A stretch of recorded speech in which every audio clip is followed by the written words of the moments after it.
Indeed, recording in progress. Cool. All right. So welcome to the third installment of Council Club. There was not a meeting because of the holiday, so we don't really have much to go over as far as what happened last meeting. But I don't know if you all get an email when the agenda comes out. But first of all, do you know how to get the agenda? Like, you email the city clerk and you say, hey, I just want to be put on the list. So if anybody doesn't just automatically get it and you'd like to, that's the way that works. So you can just email cityklerk@cityofomaha.org and say, I would like to be on the email list for the agenda. So it came out this afternoon, and there's kind of a three-part deal this time. First of all, on Monday night, they are swearing in the new representatives. So Stothert once again, and then Festerson, Juanita Johnson, Danny Begley, Vinnie Palermo, Don Rowe, and Brinker Harding. So that will be happening at 7:30 on Monday night. So we were debating whether or not to go, just because, I don't know, civic engagement and whatnot. And I haven't been to one before. Have you? No, there's no public commentary. There's no opportunity for anyone to speak, but we've noticed that when we're sitting there, we pick up on things that you can't see on the live stream. So we'll probably go just to get the little, just details. We noticed that Festerson hasn't been wearing his wedding ring for the last 6 months. You can't quite see that on the .com stream. So little things we like to notice. Yeah. So that's at 7:30 on Monday. And let me find that tab here. It's this one. Okay, yeah. See, paper always works better for me. There wasn't really anything too exciting on this one. Oh, except for that. What were you putting? We have lots of exciting stuff. What are you talking about? They're gonna choose the vice president and president of the city council. Yeah. I think it's gonna be Palermo and Danny Begley, because right now it's currently Democratic Party majority of party affiliation, and they tend to choose whoever is the majority of the parties. They tend to choose one of their own to represent the president. Which it also could be Festerson. He's already been president once. They their president and vice president term is a 2-year chunk of time, and so it's also possible. I mean, Festerson, he's certainly been there the longest, so that might make sense in some regards, although he's not always terribly interested in doing just like the baseline. So I'm not sure if he wants to be the president, but we'll see. I don't know. So they will vote on that. And then as soon as the chair takes that spot, then I'm going to just say he, because it's likely that it will be he, will call for the election of the vice president. We have not had a female vice president, or we've never had a female president ever on the Omaha City Council. We have, the last time there was a female vice president was 1983. This guy. All right. Cool. So the next thing on the that's happening on the Monday, Johnny Red, you're in the waiting room again. All right, there you go. Is they're going to approve the rules of order. So this is something that we had talked about a little bit last meeting. Like, what are the rules of order? So that is actually, I'll share these links so that everyone has them handy. But they are actually going through the city council rules of order. So that was something that was kind of interesting. Maybe I'll do a screen share and we'll just kind of roll through these quick. Like, hi Manny, how's it going? All right, let me see here. Oh, this is going to be one of those times where I wish that okay, there we go. Screen share. This one. All right. Can you all see this happening here? All right. So, basically. Yeah, the first one was Yeah. I guess, so the other thing before we jump into this, last week when we met as a group, we talked about some kind of like homework, if you will, which was basically everyone was just going to email their city councilor and ask a few questions. One was, what does it take to get the meeting time moved from 2 o'clock on Tuesday, since we know that that's not terribly accessible for the majority of folks who work. And secondly, what does it take to change the requirement to state your address? Because again, for unhoused folks or people that, want to speak about something that they don't feel comfortable having their information on the record, just kind of, for safety reasons and privacy reasons and all that. So we did have a bunch of folks email, and there were a bunch of responses. So we kind of compiled some of those. And one of them, since we're about to jump into the meeting times here, we've got more folks joining. Brian. So we have, I guess I know this one. So we got a lot of different answers, I guess is the short story on how do we adjust the meeting times. So the people that wrote back were, I emailed Pete and the clerk. Pete did not respond, but the clerk did. Holly emailed Danny Begley and the clerk responded. And then Dave emailed Brinker Harding a couple times and finally got him to respond. And we kind of got different answers across the board. There were a lot of, it's not the city council, it's the state. You got to talk to your state senator. It's the not it game that we've talked about a little bit. And then another email said, I'm looking at Scott's. So for the meeting time, that we do think is up to the city council, and it's even right here. You want to point to it on or highlight it? Yeah, but it also, we were told that obviously, so it's 2 o'clock right there, but city council may recess and they may, okay, yeah, any regular meeting may change the time and date to any other day of the week. So to us, I guess we should say, that looks like that would be a way to change the meeting time. If anyone knows anything, obviously this is casual as per usual, so hop in if you know something that we don't, or you have something that you can add to the conversation. But, we were told a little bit, talk to the state, and then now here it looks like it's probably up to the council. Yeah, and Brinker Harding said that there have been conversations, but they'd rather keep it consistent, and it would be impossible to make everybody happy. So we're just going to keep it the same. But it does seem like, we were talking just before this, that maybe we can get, how about just one a month, or they already have one a year. So the budget is at 6 o'clock in the evening. But yeah, so we're just thinking that it does sound like specifically with a meeting time that is city council. Yeah. So I don't know. Does anybody have anything to say about that? As far as, have you heard contact your state senator, contact the city council? I don't know. Anybody else email their reps and hear anything different? I did. I forgot to ask the question about moving the time and just discuss specifically why witnesses have to provide their address. Nice. That's good. Did you hear back?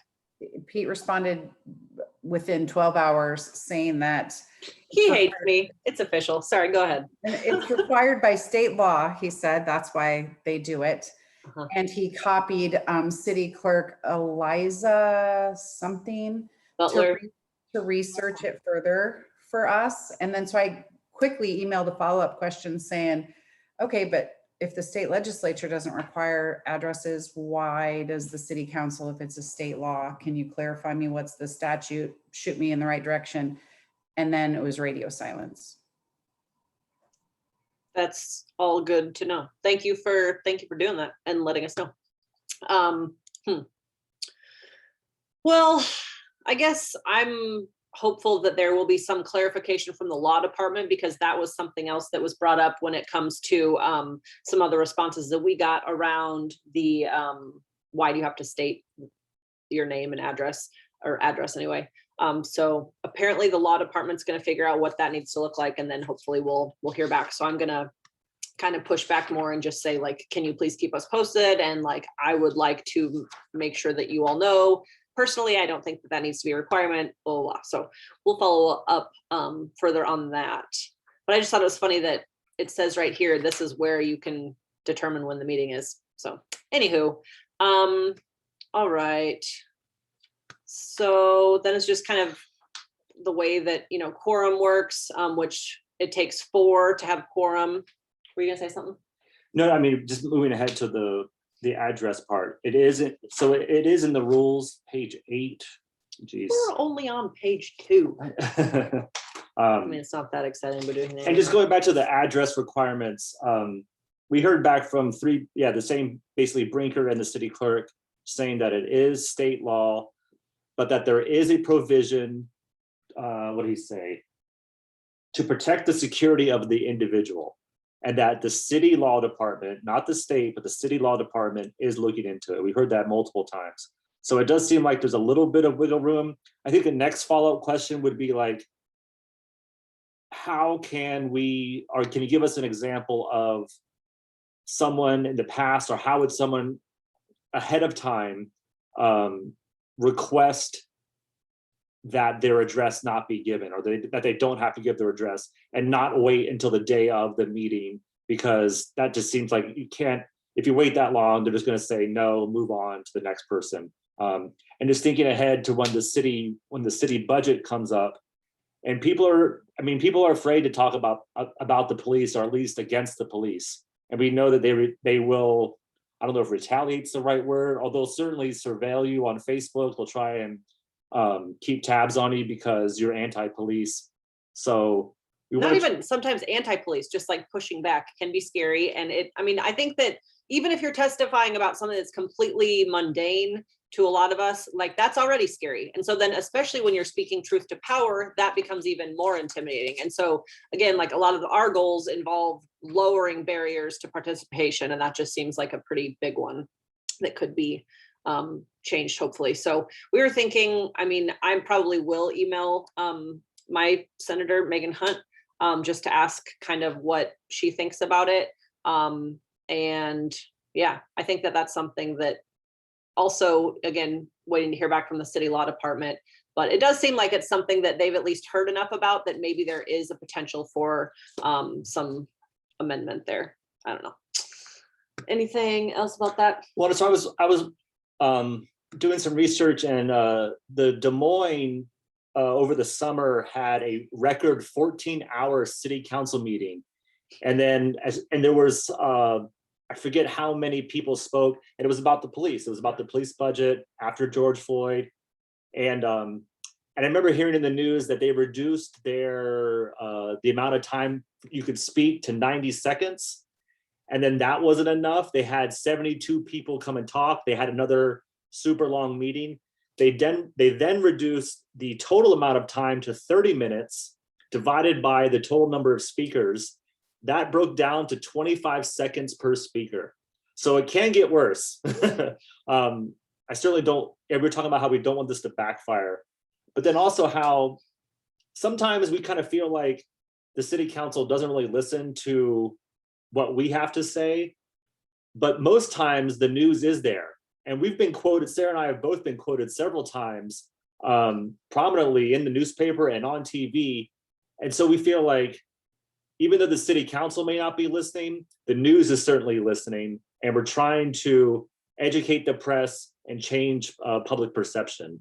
And so even though it seems like, I know last week Dave Reinhardt says that he's never heard of a public commentary change the people's minds or get anything done, that you have to be drinking buddies, I think he said, or play golf with one of the city council members to get them to actually take up one of your issues.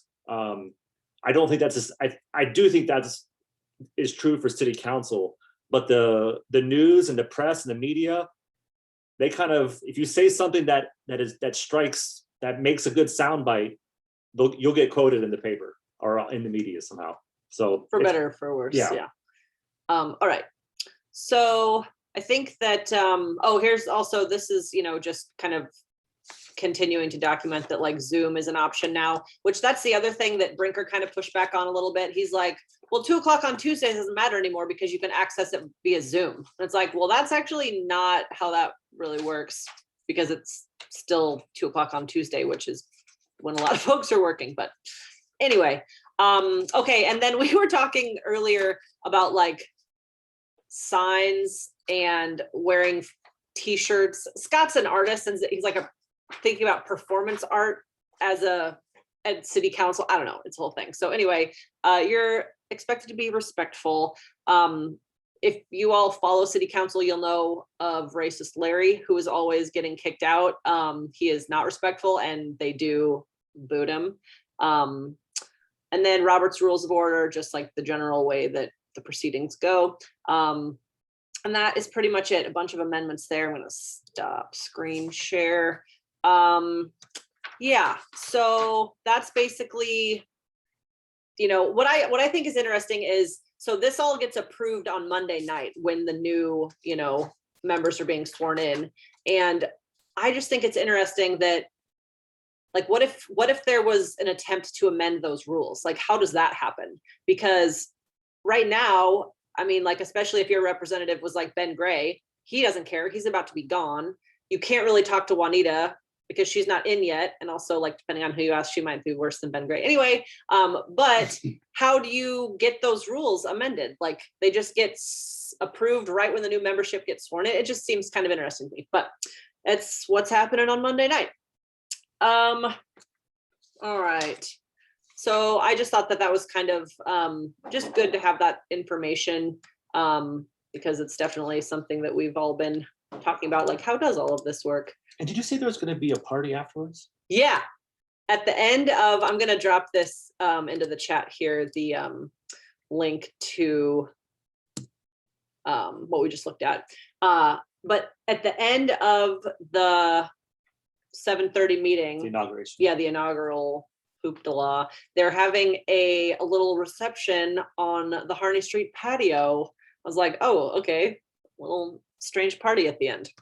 Anyway, I feel like that'd be a great time for if someone wanted to protest. something. Yeah, that just seems like they're just, especially if it's outside. Yeah. I mean, maybe just drive by and honk or ring your bell on your bike. Yeah, we should have a bike, although there's so much construction down there right now. Anyway, we just thought that was an interesting opportunity, hypothetically. So there was events that have to give a fake name. Right. So we did talk a little bit last time about what happens if you give like a fake name or address when you testify. Just following up on that a little bit. And we did have someone try to give, well, actually, I think Gab was here last time and they mentioned that they've like suggested folks give an address of like a business in the district if they don't want to give their personal address. And if they don't know who you are, that can maybe work. We've heard if you give a fake address, like one time, I believe it was Colin. Oh, gosh, he ran for District 2. Yeah, the guy who got escorted out by the police and put in jail for sexual harassment. Mitchell, David Mitchell. He said the plantation, he said like a very clearly not an address, but they didn't let him, they like made him give an address. So you can't really just give a fake name and address. And you can't give a PO box. Yeah, it has to be a physical address. You can give the name of your business if you're representing your business. So just follow up on that question. All right, anything before we move into the actual agenda? Okay, good then. I'm probably going to screen share again, except for I already lost the dang deal. Here it is. Okay. I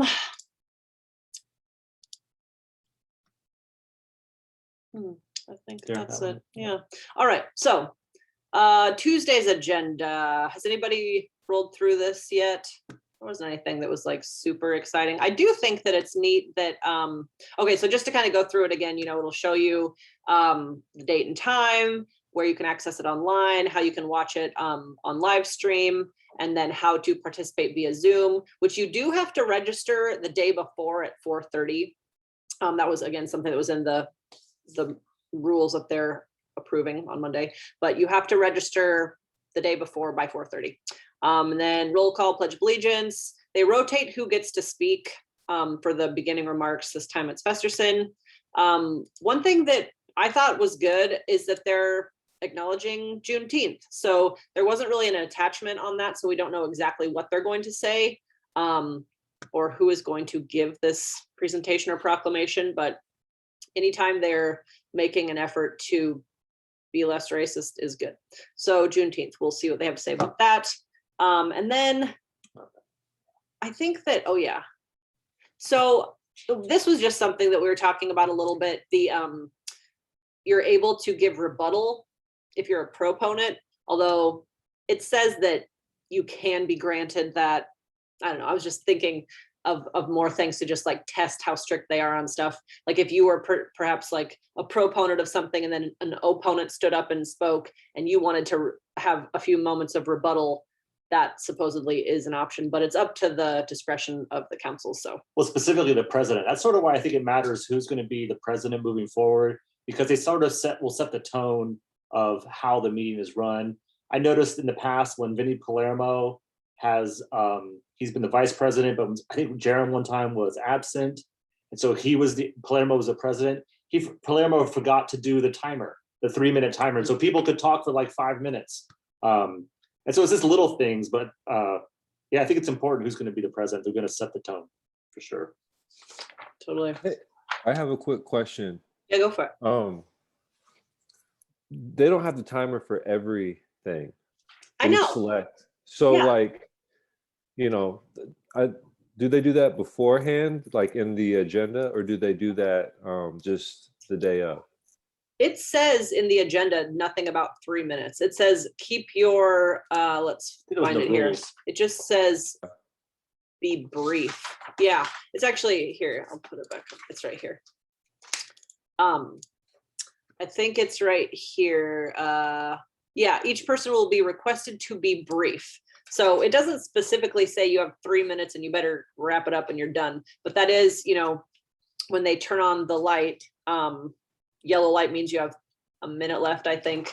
And then the red light means stop. But that does, you're right, Manny, like that seems like sometimes they don't really hold everyone to that standard. They know when it's going to be controversial. So Yeah. then they're like, 3 minutes, too many people showed up. Yeah, and I mean, that's definitely, you know, like we talked a little bit last time about how the budget's going to be coming up again for public comment this summer, and that's definitely when they will. The presiding officer. Oh. So the president gets to decide. The presiding officer shall determine the amount of time for speakers. So the president gets to decide when to turn the light on. And he could even say, and I know in the past, Brinker Harding gave extra time to yeah. Dr. Ben Tapper, the chiropractor, to talk about the COVID vaccine. Yeah, and so they can, specific council members can request more time for, and then Amy Melton had requested more time for Dr. Lee Merritt to also talk about the COVID vaccine and spread more misinformation. Yeah. So yeah. So they use their best discretion, which is not great sometimes. But no, that's a good point. And then I don't know, there wasn't anything that I was super excited about with this agenda. You know, some more planning board stuff. And anytime there's blue, there's an attachment with a bunch more baloney. Rose at Coventry, public hearing and votes today. You know, it'll always show you like when the, you know, what reading it's on and when the public hearing is happening. Some rezoning, all sorts of exciting things. Special use permit with some flood stuff. So 23. Some more we have liquor those on. license. That's Have we pretty much all. started tracking the voting record so we can check consistency? No, What does that mean? just in case they vote differently and contradict themselves in a vote. You mean, Brian, or just for Yep. fun? Checking for contradictions. Isn't it also in the minutes? The journal, mean- yeah. So they have the agenda and then the journal has their vote Yeah. record. But it'd Which be good we- to have it like in a graph or something like that. I don't know. So I started to do that for the last weeks. And I quickly discovered that they voted 7-0 on 99% of the items. The only one they didn't vote on, or they were split on, was the Blue Cross Blue Shield and Oh, yeah. the other health Medica. insurance. Mhm. But no, I wanted to do the same thing, this just so that when we, in 4 years, we can say they voted on 90% of things unanimously. Or Yeah. whatever. Because that's usually, everything just seems like a rubber stamp and very little discussion, which is not great. In my Because if you want, I can start that process. Sweet, yeah, it's in the journal. So the agenda comes out on Thursday, and I think the journal comes out the day after the meeting, and it has their vote record. Because the other day, sometimes when you're listening to the meeting, you can't. It goes by so quickly. We had to go back and check the journal to be like, okay, who voted how, who voted which way? Because if you don't catch it, but it says who voted, who abstained, and it's all right there. So it's just a matter of entering it into a spreadsheet or some kind of, like you said, a floating a chart or something. But yeah, please, that would be awesome. What I'm looking at is with the missing middle, Mhm. the changes that we want to make to a lot of the current city zoning code. Mhm. It seems like with ADUs and some of these townhomes that we can't build, other types of property are being permitted. And so why one and not the other? It seems like just a technicality or some kind of definition that's in the code. And so maybe if we can find examples of inconsistency between what people are saying and what people are voting on. Yeah, I think that is a great idea. And I also think that when we're talking about like missing middle transit oriented design, and parking spots, that's actually something that I was underlining earlier. And this is already past the second reading and public hearing, but item number 23, I'll go back to screen sharing just for fun. I just think it's interesting that, so this is the Clove Apartments TIF, and that is happening on Dodge, like right on the new orbit line. And it's 175, first of all, market rate, nothing about affordable, but 175 apartments with 169 parking stalls, plus 12 more on street, plus another 9 stalls. It's like, what are we talking about? Transit oriented, like, what is that?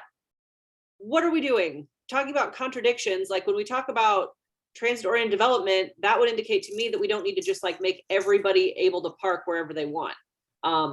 Obviously that's an area that I am passionate about, but like when we're talking about contradictions, that would be one that I was like, oh, cool. Yeah, let's talk about TOD and then let's build all the parking. Anyway. That was actually what I wanted to start tracking. Yes. Clove was one of those examples. I have this very passionate hate for parking minimums. Yes, parking minimums need to die. I don't know if you guys remember the survey that somebody put in their presentation about 6-7 years ago that showed how many parking spots were in downtown Omaha compared to how many people and jobs there were. I think it was mode shift. I think we definitely have made maps like that previously. I mean, a lot of folks have because it's absurd. Yeah, and there were in excess of 40,000 parking spots and only 25,000 or so jobs and residents. It's like, how could you possibly have a glut of 15,000 parking spots and have parking minimums still? It's just people aren't using the resources correctly. Yeah. But then you have people who show up at meetings, of course, who are like, well, will there be enough parking? So then they add more parking so that like 3 people have 8 places to park all the time. So yeah. I lived at the Capitol District, and right outside my window was the Omaha World Herald parking garage, which I calculated out my window how much it gets used. Less than 20% of the time, it was halfway filled. Yeah. Wow. Yeah, I knew people that worked at the newspaper and they had to pay, I think it was $80 a month. It definitely wasn't free. And they worked at the newspaper, worked at the World Herald, and they had to pay for the parking garage. And they parked on the street. Which is actually backwards. Like the fact that they could park on the street easier than they can park in a whatever. Anyway, we could really turn into a mode shift meeting, which we should. But anyway, for now we'll stick to this agenda. But yeah, totally, Brian. Yeah, I mean, let's track that stuff, because I think that specifically with TOD and like you said, with all the missing middle stuff, I mean, and how development works and how they justify some stuff and not others is fascinating and probably pretty easy to poke holes in and point out the inconsistencies. The other one that I think I don't remember what item number it was, but I think there's another one with TIF for something in Blackstone, I want to say, that is sharing garage space with another new development. I was like, that's better. Like, share parking, don't build more parking. Like, so if we can kind of point out when, when that sort of stuff is contradictory, that would be great. Yeah, cool. Okay, I will go back to screen sharing and we'll keep on trucking. All right, so if, just for TIF numbers, this one's about 4.5. Oh, I know what I was going to find next. Maybe it's not next, but something. Oh, I guess I always just, talking about transportation. Here's 50 grand for a truck. Here's another almost 50 grand for a truck. Here's 250 grand for a street sweeper here, you know, they spend a lot of money on trucks and things for pavement maintenance. But we can't justify building bike infrastructure, but we could buy a bunch of trucks. All right, let's see. I think it comes in the mentality. Nobody's going to argue against a street sweeper because we all have streets that need swept. Yeah. But the mentality is you have to argue for a bike lane. That sucks. Yeah. It's Well, you know what you could do too is just argue on each one of these, and then it just takes so much longer to get to the bike lane one, and maybe they're just tired of being there, and then they say, "All right, fine, we'll do the bike lane then." good. It's a great idea. So that We'll tip do is it. all the way at the end with the 40s. Oh, okay. If you want to. All right. I don't know if there's anything else that, oh, I do want to point out that they are actually giving between this 856,000 to match metro area continuum of care for the homeless, and the next one for other emergency services. They are almost giving $1 million to you know, our housing crisis and rehousing services. So I thought that was worth pointing out, that sometimes there are good uses of our tax dollars on the agenda, and that was one of them, in my opinion. All right. The cop radios. Oh yeah, this one I don't like. Item number 45, which this was on the last agenda as well. I don't remember what the amount was. That was something else that we had talked about at one point, is keeping track of all the money that's going to the police and showing what's in their original budget compared to what's being spent. And anyway, I also know there's a new group of students that are trying to get cops out of schools. And so I was just thinking that it would be, and of course they can't come, well, I guess it is summer, but again, 2 o'clock on Tuesdays precludes any students from being able to speak. And if you're under 18, you probably don't want to give your address. And so you probably shouldn't have to. And I think that might be one that they would, you know, waive.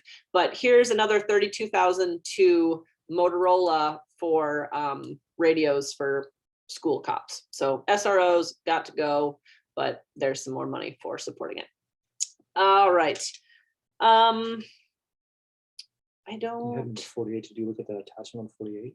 I didn't look for, I wanted to look at the attachment, but I did not, because 48 is giving money to, not a lot of money, but you know, some money. It's I think it was a grant. Yeah. So it's grant money, but to, a Douglas County Community Response Team as far as domestic violence. I don't remember the exact details, but did you all read anything about how they did not report domestic violence properly for like a long time? That was upsetting. Anyway, at least they're going to do maybe something with this. I won't open the attachment and go through it all right now, but that was just something that kind of caught my eye. Let's see. Okay, here's some, you know, equipment to mow the grass at golf courses. Great. Here's concession stand spending, non-action items. So there's not really much going on with that. Some more zoning type stuff. Oh, here's the Blackstone TIF situation. That's again going to talk about 161 apartments. This is the one I thought that was sharing a parking garage, or that's the number 8. last one. Okay. Number 60. Okay, cool. Yeah, this is basically, you know, is Blackstone blighted? Not in my opinion, but again, we have loose definitions of what blighted is, and when developers want something to be blighted, it's magically blighted. Almost to the end. One thing that's not on this is the casino. Oh yeah, we'll talk about that in a minute. We'll just blast through the rest of this here. Because there is some exciting TIF stuff that we wanted to talk with everybody about coming up, but it isn't on this agenda. Oh, this was interesting. There's just like a settlement. Anytime there's a settlement, that means to me like what happened between CenturyLink and the city for almost 400 grand. Something about cable TV fees. Anyway, just the joys of the council agenda. And number 60 was your off-street parking. Yeah, Actually. 59 though first. Another, no, that's fine. Just more TIF money. And this is at the Mastercraft building. I do think that like, you know, at least they're doing, I like this green space in downtown. it's still another case of the developers saying, hey, we want this to count as blighted. And then also this, I mean, again, Ben Gray's gone, but this will be like, oh, TIF does come to North Omaha. It's like, this is not North Omaha. I mean, kind of, technically it's in his district, or now her district. Anyway, just some more things to look at. Okay, here was the parking and apartment situation. 102 or 120-ish apartments, 40 parking stalls leased from the adjacent new development, and another 40 off-street stalls provided. That to me sounds more reasonable than a new development right on Dodge Street with plenty of parking galore. That pissed me off. So is that the Flatiron district? For this one, 18th and and Howard. Flatiron district, did you say? That okay, 18th and Howard. Yeah, I guess that is kind of right where that is, isn't it? Because Howard is what splits at the Flatiron. So yeah, I guess that would be. What do you know? Well, no, I was just interested because I don't know of any big parking garages right there. So maybe the city is focusing on telling people don't drive so much. I feel like maybe they're going to share with the kid jail that's being built nearby. They probably have a big parking garage. Actually, I don't even know if they are building parking with that. Do we know? Does anyone know about that? I thought there was no parking. I hope that's true. I can't keep it all straight. All right. So, the final thing on the agenda that I'm not going to screen share for again is 150,000 to Tom Warren, who is now the new right-hand man of the mayor. So Marty Bialik, bye Bialik. And yeah, Tom Warren, who used to be a police officer and I guess is on the Mecca board, but he's going to have to resign from that. The public hearing is next week. So June 15th is when, if anyone wants to talk about Tom Warren, that will be your time. Yeah. And then that's it. And then they go into whatever their secret. I'll just point out, not that it's like a big deal, but I think it's just interesting how they structure that, it's not him being employed, it's the business being contracted with. Yeah. It's just interesting, just something to note. It's just how things work in the city. It's easier to do that than to get employed. And I'm sure there's all types of other benefits to that. So perfect. No, and that is a good point. So I did pull this back up. So as you can see, it's between the city and his LLC, not him, as Manny was saying. So that is a good point. And it's 150 grand a year with 3% increase every year. So good for him. Does anyone know anything about him? Is he good, bad? Otherwise, do we know? I played basketball with his son in high school. So Yeah. I think he's at one time was on the board for 75 North and then executive director for Urban League. So he's been active in the community in North Omaha, at least. Cool. Probably an upgrade, maybe in that respect. I mean, I would have to, on this one, say so. Doesn't take much. Again, low bar. So. And was he the chief of police? He's with the OPD for 20-something years? Yeah. Years ago, but I think I saw that too. Yeah. Cool. Okay. So I guess Bialik didn't even live in Omaha. Interesting. Just like the chief of police doesn't live in Omaha, can't vote for the mayor, but endorse her. That's whole. We won't go down that rabbit hole, but yeah. Neither does Bob Stubbe, the public works director. Yeah. And he's in city council in Papillion. Yeah. Good Talk about a conflict of interest. Or seems like it should be, but yeah, apparently everything's fine. Okay, speaking of everything's fine, TIF for casinos. How do we feel about that? Yeah. That's not on this week's agenda, but we know it's coming up. Yeah. Okay, so then I have an announcement. In my backyard, I am building a casino. And I've got weeds back there. I guarantee it's blighted right now. So extremely blighted, I would imagine. I've got slots and high stakes tables and everything. I need that $85,000 TIF to actually build it though. So good.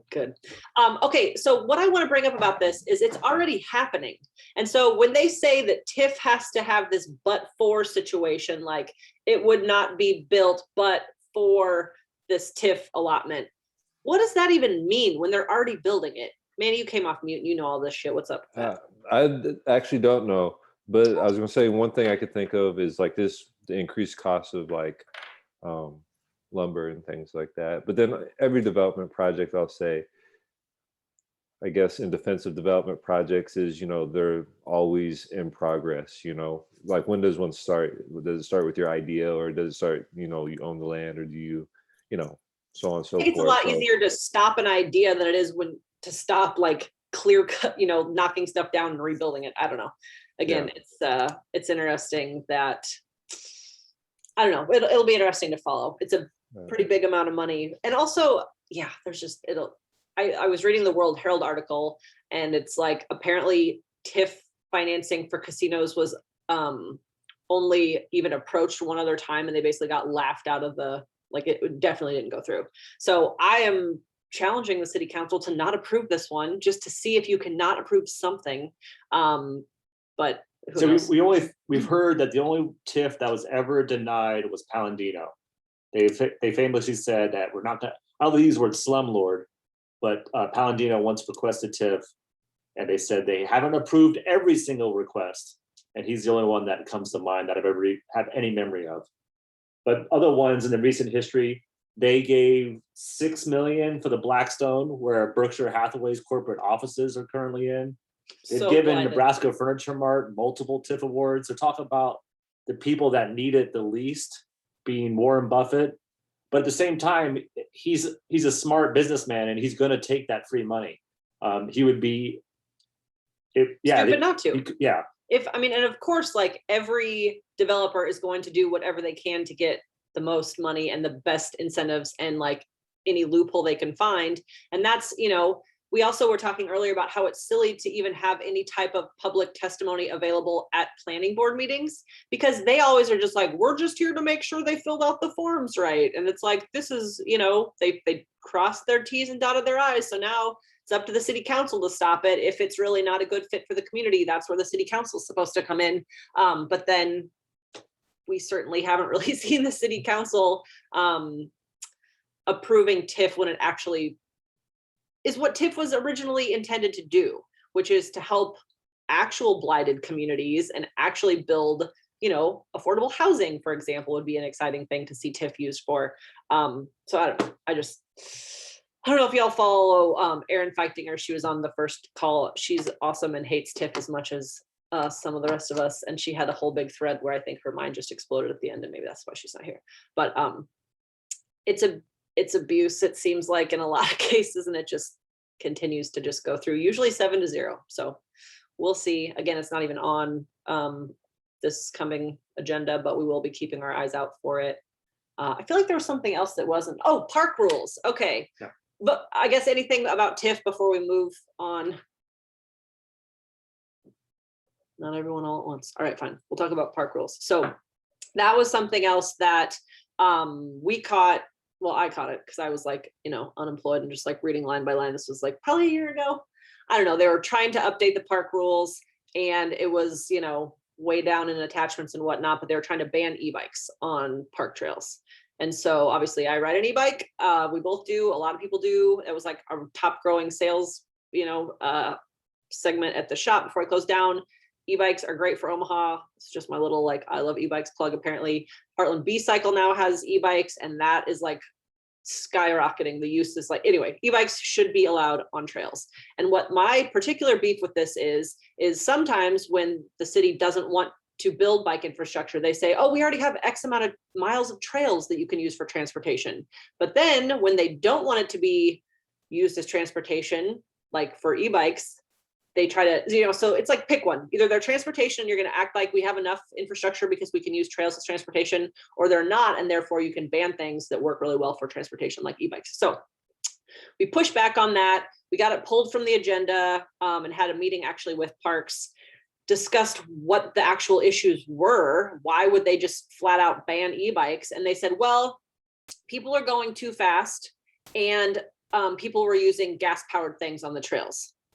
So I was like, okay, so wouldn't a better solution to those problems be speed limits, etiquette signs, something like that, and maybe like a no gas powered ban? Like, why'd you just jump straight to no e-bikes? And they were like, okay, well, we're gonna have to do a survey to see what people think about that. So they did put out a survey. No, a And pilot program, what? a pilot program. Yeah.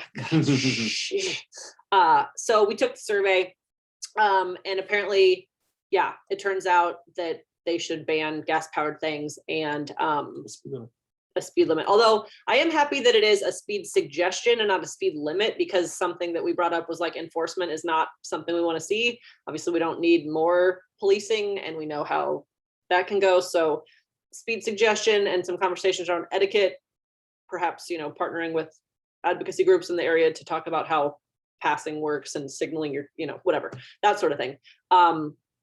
The issue that we have now, though, is that they are trying to limit the hours of the park trails, which is not great when we're talking about transportation, because it's like you don't just have roads shut down at certain hours because you have to travel on them. So if we're talking about trails as transportation, it's pretty important that they aren't just operational from 5 a.m. to 11 p.m. Because what if you work an overnight shift, or what if you know, like, you should be able to access your mode of transportation and the routes you choose any time of day. So I know that Julie Harris from Bike Walk Nebraska wrote back, bring that up. I wrote back, bring that up. Somebody else did as well. So we'll see how that goes, but that's something else that we'll also be kind of keeping an eye on the agenda, so that when and if we need to push back, because the question that I also asked Dennis back was, is this something that we can just deal with parks directly, or do we need to like wait till it comes to city council to then fight it to get it's just like so many hoops to jump through, but we'll keep an eye on it. Anything? And scooters will be allowed. They also, last year, yeah. they, in addition to banning e-bikes, they also banned the electric scooters, which according to was it Spin or Line, in their proposal, they specifically said, like, we're super excited to Use the trails. use the trails, and it's in their proposal. They signed off, and that proposal got approved. And then they actually put the signs up at the base of the Bob Carey pedestrian bridge. And there's even, and the scooters are banned in certain areas, and they have a geofencing. And we contacted Spin and Line, and they had no idea that they had been banned. And they were like, that's totally against our whole transportation model. But man, Parks and Recreation, the word transportation is not in their vocabulary. They say multi-use recreation repeatedly. They are trying to push that every which way. And so we really are trying to get them to acknowledge that trails are used for transportation. And even the mayor talks about how we have the Bike Omaha network, and it includes, and the new wayfinding signs point you to the trails. And so there's a real kind of disconnect when it comes to transportation or recreation. And a real disconnect between all the departments who make all these decisions. That's the other part that's a lot of fun. But yeah, so we're kind of keeping tabs on how all of that's going to go, and we'll maybe rally some, you know, testifiers if it comes to that point. But yeah, we'll see. I think one other thing was the new Douglas County Health Director, Dr. Artie Poor, is retiring. Yeah, did you all see we're interviewing a new health director for the county? It's not city council specifically, but just another fun piece of local information. One of the interesting things, I watched the Douglas County Health Board interview the finalists, and I noticed that Ben Gray is on the Douglas County Health Board, and he was appointed by the mayor. And I looked in the Nebraska statutes, there has to be at least one city council member on the Douglas County Health Board. And so I assume once he is no longer on the city council, that he will no longer be on the Douglas County Health Board, which Sarah found that, I don't think that's committees. Yeah, that was different. And at least county and city is different for sure. But Ben Gray's also on the Omaha Land Bank. I don't know if that's necessarily connected to him being a city council member. So yeah, because each, go ahead, man. I think Ben's on there because he was a city council person, and it's a at-large position like Dave Fanslaw, or the planning director, I should say, Yep, is on there as well as I believe non-voting member. And then I don't know the other non-voting members. It's been like years since I've been to that meeting. So yeah. Good for So you. do you think that the mayor will appoint a new city council at-large, non-voting member once Ben Gray is retired? And that's a good question, because I've heard this, so this just means this is what I've heard. It doesn't mean it's true by any means, but I thought that one of the reasons why Ben was on there is because it's District 2 and so many of the land break properties are in District 2, like at least 80% probably. So I think that's why, but I can't verify that. I didn't do the research on that. So No, and I was just trying to find how long his term is and if it's connected to him being a city council member, because I know the Douglas County Health Board, I think, is a 3-year term. And I don't know when that 3 years started and if they even, although I did, again, back in the statutes, it says there needs to be at least one city council member on the Douglas County Health Board. So we don't know when that appointment process will take place. And we're also trying to find out, so Danny Begley is on the Papio NRD board. We thought that he would have to vacate that seat, but we're waiting to hear back from Eric Williams on if he will have to vacate and who will. We did hear that if he does vacate, that they get to appoint, the Papio NRD gets to choose their new member, much like the city council. A little side note, when Craig Moody was running for the same seat, District 3, if he would have won the District 3 seat from Chris Jerem, Pete Ricketts would get to choose his would appoint a member at OPPD. And that was actually one of the big reasons we kind of were hesitant to support Craig Moody. Would be like, it'd be great if you're on the city council, but not so great that you give Pete Ricketts another seat. So Also said not so great when you're running against an extremely qualified Black woman in Kerry Watkins. But anyway, so he luckily did drop out, and I respect him for that. But yeah, so appointments galore. A lot of things are going to be shifting, so we'll be following all of that. and speaking of Cammie, I just had a note that she didn't win the election, but I follow her. I still follow her on social media. Cammie, Jen Bauer, and Precious, all not elected officials, but man, they're doing a really good job at communicating with the community. And I feel like I follow Danny Begley. He doesn't talk about anything. He just talks about how he got this endorsement. But the other day, Jen Bauer was planting some trees. The other day, they were doing a cleanup. I think in District 1.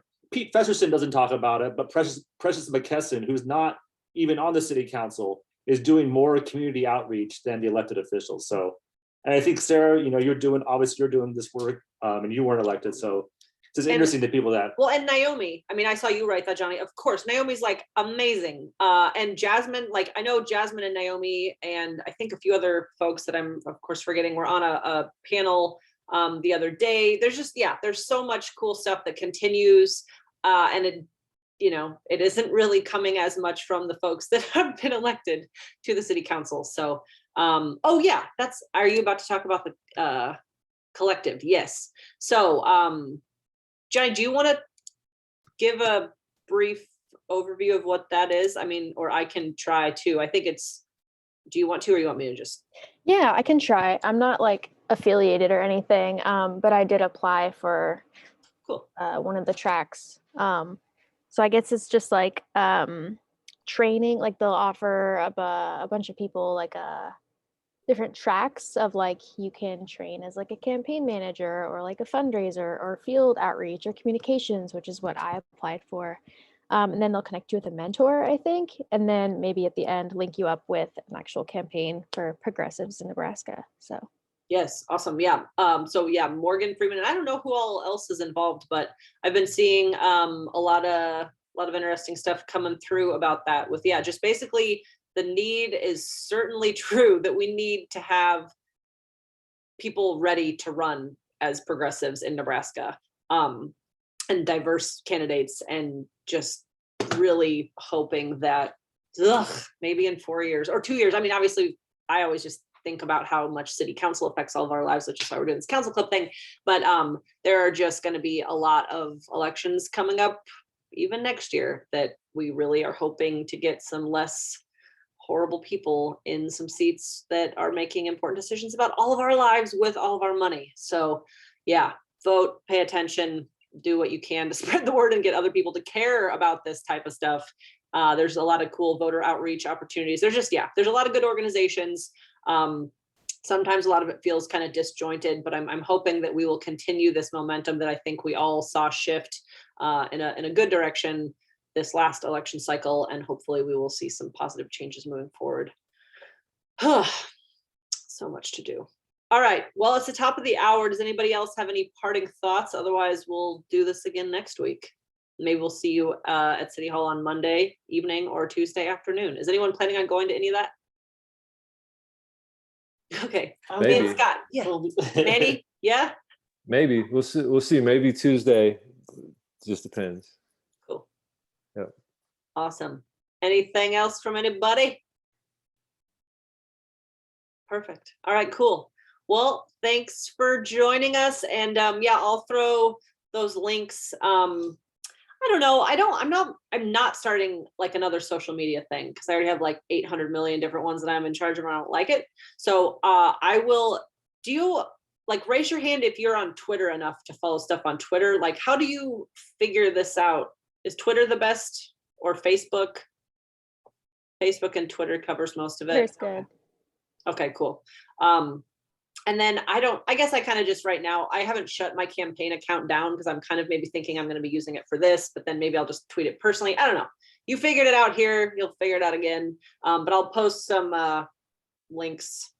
And I also will probably add the links to this YouTube video in the, whatever I'm trying to say, comment or not comment section. You'll figure it out. All right. I'm tired. It's nice to see you all. Thank you for coming. Have a good night. You're also free to use my website if you want to post that stuff. So. Okay, yeah, that's cool. I will, and what, it's rivercityomaha.com. I remembered it. Delightful. Okay, cool. I'll bug you more about that. But yeah, that's a good resource I need to remember. All right, thanks everybody. I'll talk to you next week.